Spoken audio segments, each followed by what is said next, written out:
Mortgage rates came in at 5.98 this week, which is a record low since about 2022. So the question is, what does that mean for the housing market?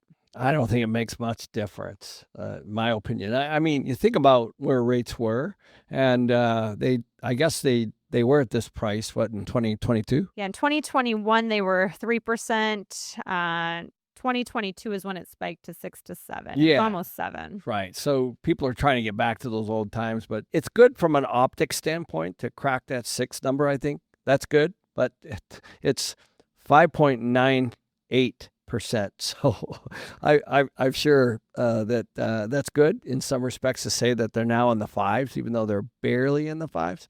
But the reality is how many people are still going to. This is going to help. Obviously, don't get me wrong. It'll definitely help people that are looking for mortgages, right? And it'll definitely help pick up the phone and try to convince people to do cash out refis or whatever it might be. And they're trending in the right way. That's all good. But to unlock the real equity that's sitting in people's homes, it has at least 1.5 to 2 points to go. Yeah, I mean, I was super happy this weekend. I locked in a DSCR loan for 6.25, and I mean, we haven't seen those rates.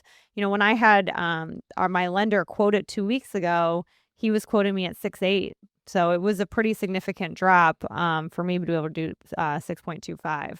Yeah, I mean, obviously things are trending nicely, right? And the new Fed chair doesn't come in till May, I think it is. Yep. So I think it's going to be a really interesting year because I think they're going to be battling unemployment. I do think unemployment's going to continue to rise. It could potentially get up over 5 soon based on, everything we're reading.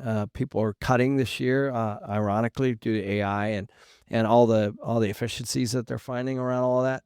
But so that's going to really, really be interesting because the Fed, remember, they have two dual mandates. One is the unemployment rate, which is at mid fours, let's say. And the other is interest rates. So it's going to be very, very, very interesting to see the way the administration handles this one. Yeah, and if you really look back in 2019, because we didn't talk about interest rates as much back then as we do now. So I actually didn't even know what the standard interest rate was. So 2019 it was 4%, and then it was in 2020 that they took it down to 3% or lower, right? But so now us being at 6, we're still not back to those 2019 levels. And the question people are asking is, could we get there? Because they are significant savings. I mean, even we were as high as almost 7, and now, we're at 5.98. So that is a significant savings for people over the past I mean, year. it's just 1%, I guess, really. But you have a point. I think you got to go back and look at, in my lifetime, what we saw in 21 and 20 was a gift, right? And I think that, it created a bunch of addicts, basically, right? A bunch of people that got made money on the mortgage business and made money on the home sales, and it pushed home sale prices up, right? As it does, as low rates are addictive, right? I mean, there's just so much stuff that can move. And so now what's happening is this is, post detox, right? They're detoxing, and they're trying to go back to the way that it was. And I get it. So 7 to 5.98 is certainly good. Don't get me wrong. And I'm sure it's going to move the needle in many, many, many ways.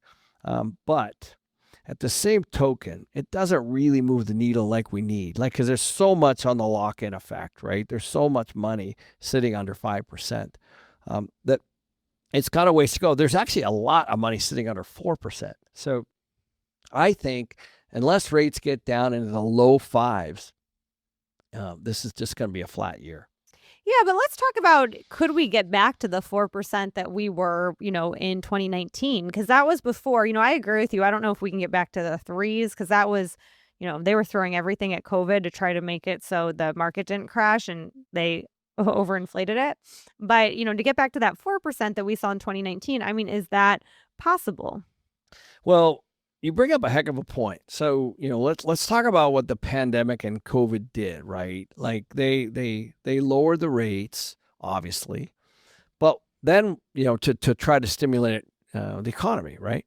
That's essentially what lower rates necessarily is. And by the way, it's interesting because this morning I had a podcast with George Gammon. He said, low rates means that the economy's not doing great. Like some people think the opposite, right? Like, let me say that again. When rates go down, it typically means that they're trying to stimulate the economy because it's not doing great. Okay. So you got to kind of wrap your head around that, right?